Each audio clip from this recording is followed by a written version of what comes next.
हाँ भैया, जय जी। जी। हाँ, आपको आपने जो अमूर्त दृष्टि अंग समझाया था, उसके लिए एक बार ये आदरणीय रतनलाल जी से बात हुई थी मेरी। तब उन्होंने बोला था कि अगर आपको एकदम दृढ़ श्रद्धा है और आपका बेस पक्का हो गया हो, तो आप किसी का सुनना हो तो सुन सकते हो। पर मेरा क्वेश्चन ये है कि आजकल व्हाट्सएप पे ना बहुत सारे अन्य मतावलंबियों के मैसेज भी आते हैं, जैसे ब्रह्म कुमारी है या किसका भी। तो अगर हम उसको फॉरवर्डेड करेंगे, मतलब हमको अच्छा लगा और हमने फॉरवर्ड किया, तो उसमें हमारा इस अंग के लिए दोष लगेगा? मेरा क्वेश्चन ये है। ठीक है। आपने अपने प्रश्न के पहले जो आदरणीय बड़े पंडित जी की बात कही है वो बहुत क्लियर सी बात है। आचार्यों ने स्पष्ट रूप से इस बात में लिखा है, व्याख्यान किया है कि अगर हम अपने धर्म में दृढ़ श्रद्धान कर चुके हैं, अन्य धर्म का भी हमको ज्ञान होना चाहिए। उन्होंने स्पष्ट रूप से इतनी बात लिखी, बोले होना ही चाहिए। अब होना चाहिए कि बोले हमें अन्य ग्रंथ पढ़ने पड़ेंगे, अन्य मंदिर जाना होगा। तो उस स्थिति में परीक्षा के लिए या पढ़ने के लिए हम जा सकते हैं, पहली बात। लेकिन वहां चूंकि हमारा श्रद्धा नहीं है, इस पे कोई दोष नहीं लगेगा। अब रही बात आपने जो व्हाट्सएप आदि या फॉरवर्डेड मैसेजेस की है, चूंकि अगर उसमें श्रद्धान रूप में भावना रख करके, हाँ देखो यार कितना अच्छा है, मैं किसी और को भी फॉरवर्ड करूं, अगर ऐसा करके और ऐसी भावना के साथ में अपन फॉरवर्ड कर रहे हैं, तो निश्चित रूप से कुधर्म का प्रचार प्रसार करने का दोष लगेगा।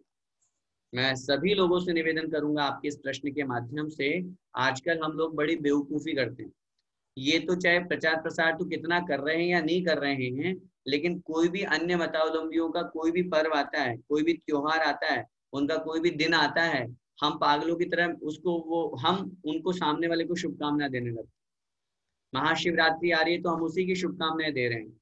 अगर और कोई दूसरा पर्व आ रहा है उनका, जो अपना धर्म से कोई जिसका कोई लेन देन नहीं है, उसकी भी हम शुभकामनाएं सामने वाले को ईद मुबारक कर रहे हैं। बताओ, ऐसे ऐसे भी लोग हैं दुनिया में, जैनी हो करके। तो ये निश्चित रूप से कहीं ना कहीं कुधर्म को सेवक या कुधर्म के प्रशंसकों की प्रशंसा करना है वचनों से और मन के माध्यम से, शरीर आदि के माध्यम से, तो वहां दोष लगेगा। हमको अमूढ़ दृष्टि अंग का पालन करना है, तो हम उससे बच करके रहें। और अगर कदाचित हमारे पास कोई फॉरवर्ड कर भी देता है तो हम उसे आगे फॉरवर्ड ना करें। बीना जी बेनाडा,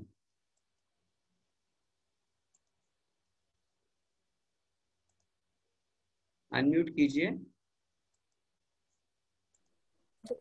जय जिनेन्द्र जी भैया जय। जी, जय जिनेन्द्र। जय जिनेन्द्र। मेरा प्रश्न इससे हटकर है थोड़ा। मैं पूछना चाह रही थी, जैसे आचार्य श्री के संघ के कोई भी मुनि महाराज जी आते हैं और आपको अचानक पता चलता है और आपके पास कुएं के पानी की व्यवस्था नहीं है, तो क्या जेट पंप के प्रासूत जल से आप पाद प्रक्षालन कर सकते हैं? देखिए, इस विषय में चूंकि पाद प्रक्षालन का प्रश्न है और वो जैसे आपके घर घर पे के रोड से निकल रहे हैं, पहले उनका रोड दूसरा था, अब वो हम घर के सामने से निकल रहे हैं, और उस समय 5 मिनट में तो जल कुएं का आएगा नहीं, तो क्या उस समय ऐसी व्यवस्था के लिए करें कि नहीं करें? देखिए, मेरा निवेदन, चूंकि जी इस विषय में हमें आचार्य श्री या आचार्य श्री के संघ के मुनि महाराजों से ही निर्देशन लेना चाहिए। जी क्योंकि मुझे इस बात का नॉलेज नहीं है कि आहार आदि में तो निश्चित रूप से वही उपयोग होता वो है। तो पता है। रही बात पाद प्रक्षालन में, तो पाद प्रक्षालन में वो सामान्य जल उपयोग में ले लेते हैं या नहीं, इसका मुझे नॉलेज नहीं है। और चूंकि हो सकता है कि नहीं मुनि महाराज का ये संकल्प भी हो कि नहीं मैं तो बस उसी से ही करवाऊंगा या वही स्पर्श होगा, कर, तो इस स्थिति में फिर अपन को कदाचित दोष न लग जाए। भक्ति वशात हम तो इससे कर देंगे, इससे अच्छा हमारी ये है भावना कि की। आप 2 दिन पहले ले आए, वो काम में ले सकते हैं प्रासूत करके। जी फिर से कहिए। अगर 2 दिन पहले घर पे ले आए, हाँ, फिर वो वो कोई काम में आ आपत्ति नहीं आए, नहीं, उसे प्रासूत करके काम में ले सकते हैं। वो कोई आपत्ति नहीं, उसको ले हाँ, सकते हैं। तो फिर ठीक है। 2 दिन पहले 5 दिन पहले का जल हम उसको छान करके प्रासूत करके उपयोग में ले रहे हैं। हाँ अच्छा, तो फिर इसके साथ में मैं ये और निवेदन करूंगा, ये जी तो अपन लोग नॉलेजेबल हैं, अपन को पता है कि आचार्य श्री के संघ में ऐसा पानी उपयोग होता है। जी बहुत से स्थानों पर जब आचार्य श्री और आचार्य श्री के संघ के मुनि महाराज विहार करते हैं, तो रास्ते में बहुत से गांव शहर आते हैं जिनको पता ही नहीं है, वो भी पाद प्रक्षालन करते हैं। तो वो अनजाने में अगर दूसरे पानी से नहीं, कर अपने दें को तो तो, पता है ना। हाँ इसीलिए तो कह रहा हूँ ना। तो अपन को पता है, इसलिए अपन ने ये प्रश्न, अपने मन में ये भावना बनी और अपने मन में ये प्रश्न आया। तो कदाचित अगर अज्ञानतावश वो कोई दूसरा व्यक्ति कर भी रहा है तो उसको उतना दोष या पाप नहीं लगेगा क्योंकि उसको नॉलेज नहीं है। स्थिति में क्योंकि अब बात प्रक्षालन के विषय में उनका वो नियम है या नहीं है, नहीं तो वो तो ठीक हो गया ना, फिर अपन तो 4 दिन पहले लाके रख देंगे, अगर उनका रूट बन गया तो हमारा काम हो जाएगा। फिर तो उसमें कोई दिक्कत नहीं है। बहुत से स्थानों पे अपन देखते भी चौके आदि का पानी 2 दिन पहले आ जाता है, 3 दिन पहले आ जाता है, 1 दिन। वैसे ये तो आहार में तो करना नहीं हमको पाठ प्रचलन, अगर रूट बदला तो घर के आगे से निकलेंगे वीर सागर जी, पढ़न सागर जी, तो जो भी होगा। बिल्कुल ठीक ठीक है। जय जय पद्मा आंटी। जय जिनेन्द्र भैया जी, गुड़ीजनों को देख हृदय में मेरे प्रेम उमड़ आवी, और आप इतने गुणवान हैं कि आपको देख के हमें प्रेम उमड़ता है। अच्छा भैया जी, अक्सर बड़े पंडित जी से ये क्वेश्चन लोग बहुत पूछा करते थे, और अब हम आज आपसे पूछ रहे हैं। हमारे घर में बच्चे का जन्म हुआ है, सूतक लग गया है, हम आपकी क्लास सुन सकते हैं या नहीं? देखिए, कक्षा सुनने में, सूतक पातक के समय में कक्षा सुनने में, स्वाध्याय सुनने में, जिनवाणी को सुनने में, टीवी पे प्रवचन सुनने में, अभिषेक देखने में कोई आपत्ति नहीं है, किंचित मात्र भी आपत्ति नहीं है। मैं बहुत स्पष्ट आपसे निवेदन करना चाहता हूँ और आपके माध्यम से सभी लोगों से निवेदन करना चाहता हूँ, सिर्फ और सिर्फ अशुद्धि में 3 दिन के समय के लिए आपके लिए संकल्प कहा गया है, उस समय आप जिनवाणी भी ना सुने, टीवी में प्रवचन भी ना सुने, अभिषेक भी ना देखें। लेकिन सूतक पातक के दिनों में किसी भी शास्त्र में उल्लेख नहीं मिलता है कि हम जिनवाणी ना सुने, हम प्रवचन ना सुने, हम कक्षा ना पढ़े। वहां तो इतना स्पष्ट लिखा, मंदिर जाइए, मंदिर में एक तरफ बैठ करके भाव पूजा कीजिए, माला फेरिए, भले आप माला को हाथ मत लगाइए, अंगुलियों से फेर लीजिए, मंत्र जाप कीजिए, जो स्तोत्र आपको याद है वो याद कीजिए। अगर वो भी याद नहीं और बगल में किसी के जो आपका दूसरा व्यक्ति जिसको सूतक नहीं लगा, आप उसको बोल दो भाई जिनवाणी खोल दो, आप उसमें से देख करके पढ़िए। और आजकल एक व्यवस्था चल रही है, वो भले ही मोबाइल की व्यवस्था है, और मोबाइल चूंकि हमारे साथ में 24 घंटे रहता है, चाहे सूतक पातक हो चाहे शुद्धि अशुद्धि हो, और मोबाइल में सारा ऐप डाउनलोड है, जिनवाणी भी सारी डाउनलोड है, स्तोत्र पाठ भी सब डाउनलोड है। अब ऐसी स्थिति में ये प्रश्न बहुत बार हम लोगों के सामने आता है कि क्या अशुद्धि में या सूतक पातक, अशुद्धि में तो 3-4 दिन पढ़ने का सवाल ही नहीं है, अब सूतक पातक में हम उसको जिनवाणी को उसमें मोबाइल में ऐप खोल करके पढ़ सकते हैं क्या? पूज्य गुरुदेव सुधा सागर महाराज जी बहुत इस विषय में स्पष्ट कहते हैं, क्योंकि वो मोबाइल है, जिनवाणी नहीं है। वो जिनवाणी की छाया है, फोटो कॉपी है, वो फोटो क्लिक करिए उसमें या लिखा गया है उसमें, वो जिनवाणी नहीं है। जैसे हम जिनवाणी को हाथ जोड़ के नमोस्तु करते हैं, सिर लगाते हैं, गिर जाती है तो 9 बार नमोकार पढ़ते हैं, सम्मान करते हैं उसका, क्या ऐसा मोबाइल का करते हैं? मोबाइल को नमोस्तु मोबाइल, नमोस्तु जिनवाणी माता, ऐसा नहीं करते ना। तो इसलिए वो स्पष्ट कहते हैं सूतक पातक में मोबाइल से भी स्तोत्र पाठ पढ़ने में कोई आपत्ति नहीं है, इसमें कोई दोष नहीं है, आराम से पढ़ सकते हैं, आराम से सुन सकते हैं। एक बात और भैया जी, कि बच्चों को सूतक में कुछ नहीं छूना चाहिए, ये बात बच्चों को कैसे समझाएं? क्योंकि जिनवाणी में लिखा है तो हम लोगों पे तो पूरा विश्वास है, लेकिन बच्चों को किस तरह से जवाब दें कि हम सूतक में क्यों नहीं छूना चाहिए ये सब? उनको हम इस तरीके से बोल सकते हैं, साइंटिफिक रीजन होता है, जब हमारे सूतक पातक होता है और जब ब्लड रिलेशन किसी के साथ में होता है, सूतक पातक क्योंकि उसी के साथ लगता है जिसके साथ हमारा ब्लड रिलेशन होता है, तो ये साइंस भी इस बात को प्रूव कर चुका है कि जिसके साथ हमारा ब्लड रिलेशन है, चाहे भले ही हम उससे नहीं बोलते हो, भले ही वो अमेरिका में बैठा हो, भले ही बहुत दूर बैठा हो, तो भी कहीं ना कहीं भावनाओं का असर ऐसा होता है कि हमारे बॉडी में भी सर्कुलेशन होता है, हमारी बॉडी में भी चेंजेस होता है, परिणामों के कारण से, भावों के कारण से, उस ब्लड रिलेशन के कारण से। उस स्थिति में हम उतने समय के लिए हमको धर्म से दूर रखा गया है क्योंकि हम अशुद्धता को प्राप्त हुए हैं।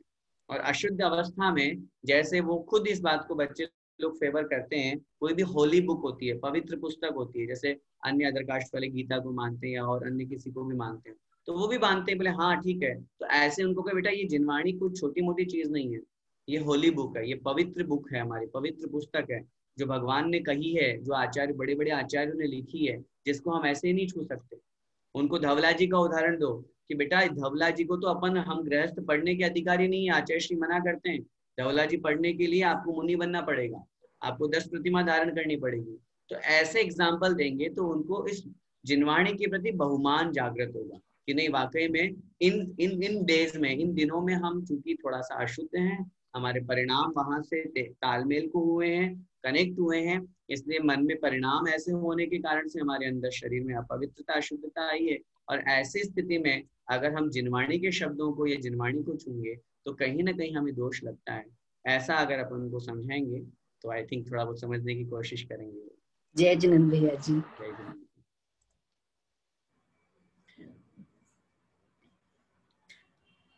प्रीति जी, क्या लिखा है?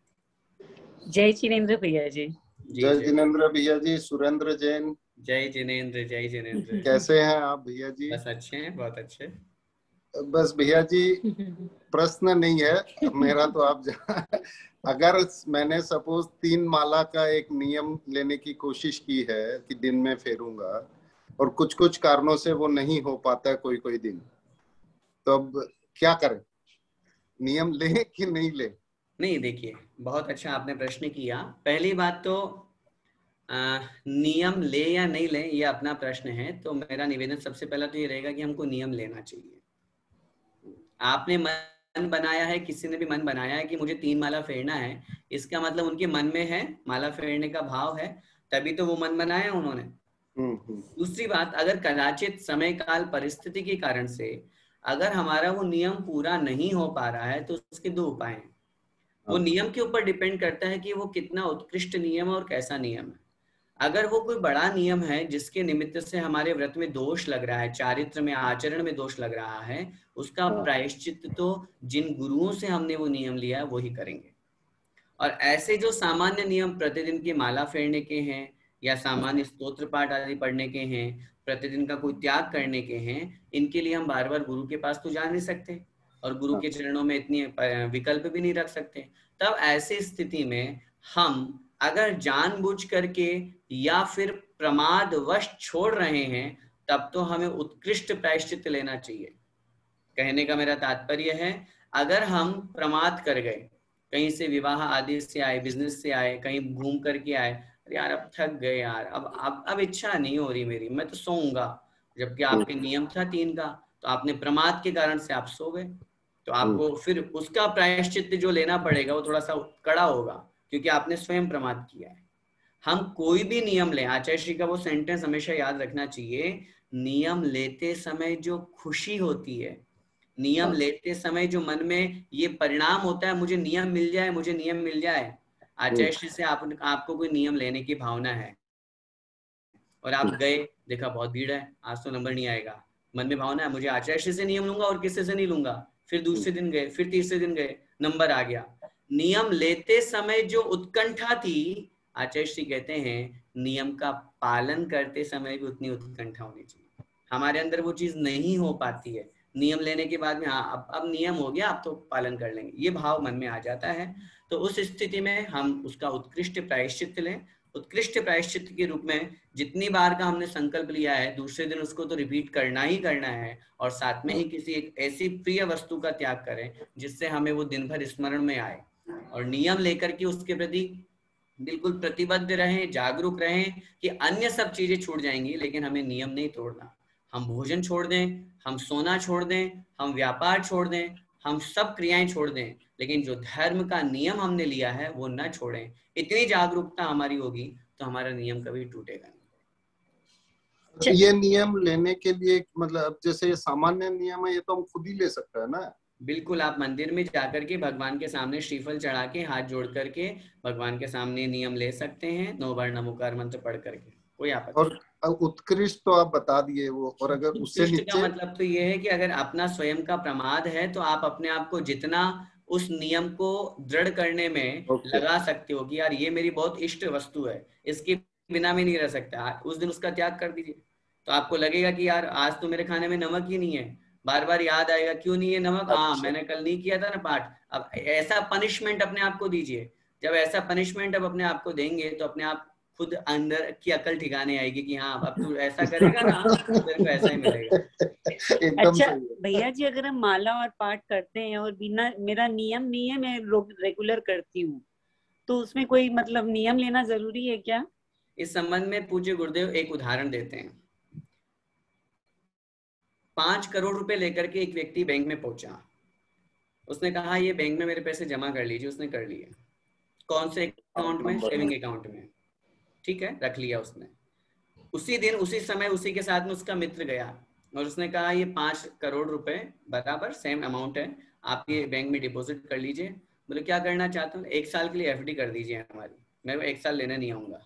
1 साल बाद जब दोनों मित्र लेने पहुंचे तो FD वाले को ज्यादा पैसा मिला इंटरेस्ट का, और जिसने सेविंग अकाउंट में जमा कराया था उसको कम इंटरेस्ट मिला, कम पैसा मिला।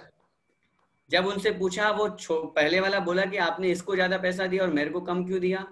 तो उसने कहा भाई तुम्हारा क्या भरोसा, तुम तो कल ही लेने आ जाओ, तो तुम्हारा तो सेविंग अकाउंट है, तुमने तो प्रॉमिस किया नहीं, तुम तो 1 महीने बाद लेने आ जाओ, तो हम बैंक वाले तो देंगे तुमको।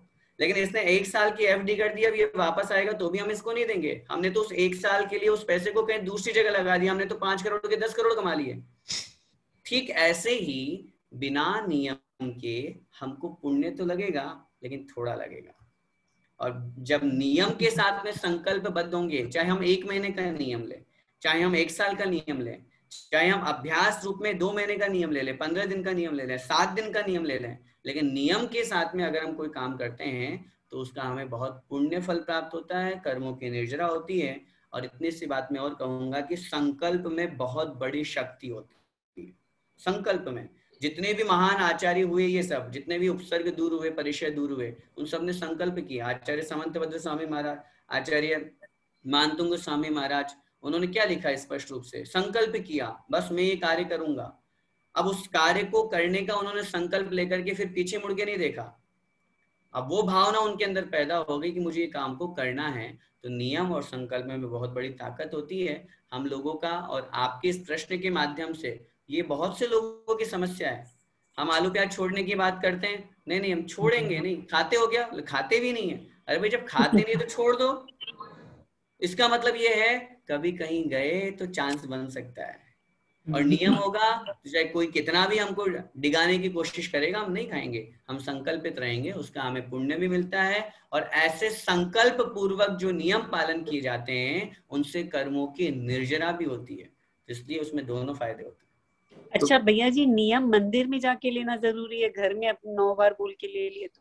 कदाचित अगर बहुत आवश्यक हो और उसके लिए हमें लग रहा है कि अभी हम शाम को जाएंगे और नियम तो हमें अभी फॉलो करना है, तो ऐसे सामान्य नियम घर में भी ले सकते हैं, कोई आपत्ति नहीं। और फिर उस नियम को और अच्छा दृढ़ करना है तो फिर मंदिर में जाकर के भगवान के समक्ष और संकल्प ले लेना चाहिए। उसके पीछे 2 कारण होते हैं। अगर हम अपने हिसाब से स्वयं घर पे नियम लेते हैं तो कदाचित टूट जाता है, तो हमें क्या मतलब, क्या फील होगा? हाँ यार ठीक है, घर पे तो लिया था। और एक भगवान के सामने लेने पर कितना बड़ा मन में आए, अरे मैंने भगवान के सामने नियम लिया था और मैंने तोड़ दिया। मैंने भगवान के सामने बोला था कि मैं ऐसा नहीं करूंगा और मैंने वो कर लिया, मुझे कितना बड़ा पाप लगेगा। तो वो भगवान के सामने लेने पे हमें उस पाप का भय लगेगा, डर लगेगा, और नियम को पालन करने की शक्ति मिलेगी, भगवान से एनर्जी मिलेगी, क्योंकि भगवान तो उन नियमों का पालन करके सिद्धावस्था को प्राप्त हो चुके हैं। तो जो उन नियमों का पालन कर चुके हैं उनसे अगर अपन नियम लेते हैं तो उनसे पावर भी मिलती है, आशीर्वाद स्वरूप। भले ही भगवान हाथ उठा के नहीं दे रहे, लेकिन आशीर्वाद तो दे रहे हैं, तो उनसे वो पावर मिलेगी। तो वो मंदिर में जाकर के लेने से ज्यादा फायदा होता है। फिर भी परिस्थितिवश अगर उस समय लेना ही आवश्यक है तो उस समय ले लें, और फिर जब मंदिर जाएं तो उसका संकल्प कर लें। भैया जी ऑप्शन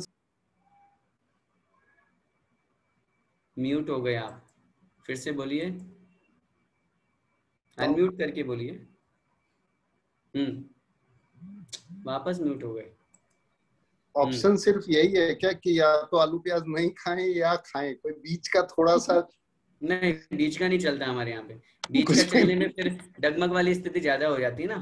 नहीं, कुछ दिन का अगर छूट ले ले। देखिए, कुछ दिन का छूट ले रहे हैं वो उन लोगों के लिए है जिनसे बिल्कुल भी नहीं छूट पा रहा है। और मैं उन शब्दों को लिए अगर मैं बोलूंगा कि क्या अगर वो कुछ दिन, महीने में अगर 2 दिन की, 5 दिन की, 7 दिन की छूट दे दूंगा तो उन लोगों को ये लगेगा कि कैसे मेरे 24 दिन निकले और वो 7 दिन आए जब मैं खाऊं। तो वो फिर भावना नहीं बन पाती नियम के प्रति। या तो आर या पार, या तो खाओ, खूब खाओ, जितना पाप कमाना है तो कमाओ, फिर समझाने की आवश्यकता नहीं है। और फिर जब करने की भावना ही मन में बनी है, छोड़ो। क्या उसको नहीं खाएंगे तो क्या हम जीवित नहीं रहेंगे? मर थोड़ी ना जाएंगे, क्या फर्क पड़ता है? सिर्फ एक रसना इंद्रिय की लोलुपता के कारण से हम पापों को या अभक्ष्य पदार्थों को नहीं छोड़ पाते हैं।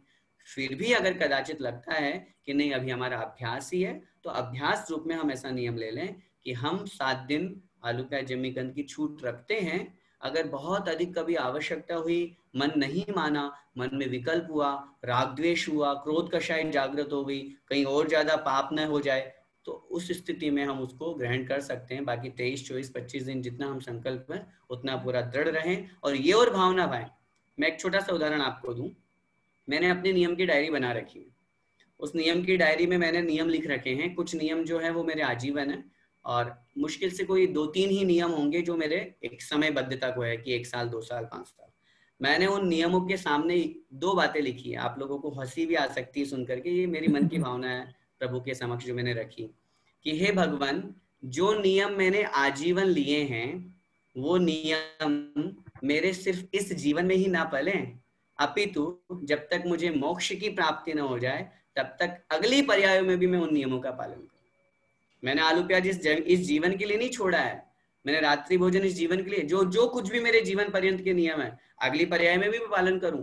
अब मुझे नहीं पता कि अगली पर्याय में मैं करूंगा या नहीं करूंगा, क्या पता मेरी उस समय बुद्धि कैसी रहे, कौन सी पर्याय मिले, लेकिन भावना तो अभी हमने व्यक्त की। और उसके साथ में हमने दूसरी पंक्ति नीचे लिखी, हे भगवान, जिन नियमों का मैं आजीवन पालन नहीं कर पा रहा हूँ उन नियमों के प्रति मैं ये भावना भाता हूँ वे शीघ्रता से मेरा आजीवन हो और मैं उस नियम को पूरा कर पाऊँ। तो ऐसी भावना रखेंगे तो निश्चित रूप से अच्छा होगा। थैंक यू भैया जी, बहुत अच्छे से समझाया आपने आज। जय जिनेंद्र। समय हो गया है, बाकी लोगों के प्रश्न उत्तर फिर आगे लेंगे। बस आज के लिए इतना ही। जय जिनेंद्र भैया जी, सभी को जय जिनेंद्र। सभी को जय जिनेंद्र। वंदना आंटी प्रणाम। सभी को जय जिनेंद्र। बंद कर दूं भैया जी?